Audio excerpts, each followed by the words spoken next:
قرار دارم که عذرخواهی بکنم از خانم‌های محترم این جمع.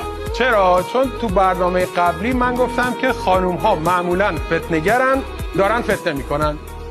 رسما از هر 4 تا خانم عذرخواهی میکنم. میدونین چرا؟ من مادر داشتم، از دستش دادم. من خواهر داشتم، از دستش دادم. زنهای پاکی در جمع ما حضور دارن که هر کدامشون نقش مادر رو، اون دختر من کیف میکنم وقتی که بچه‌ش رو، دختر نازنینش رو بغل میکنه، کیف میکنم. اون وقت من بیام به این خانم، به این مادر بگم فتنه‌گر، من عذرخواهی میکنم ازت. مادرها هیچ موقع نمیرن، مادرها همیشه زنده‌ان. برای اینکه احساس میکنم مادر اصلا مخلوق نیست که بمیره، مخلوق نیست، خالقه. مادر خالق عشقه، خالق مهربونیه، خالق عطوفته. لذا اینها به افتخار مادرهای کشورم دست بزنیم.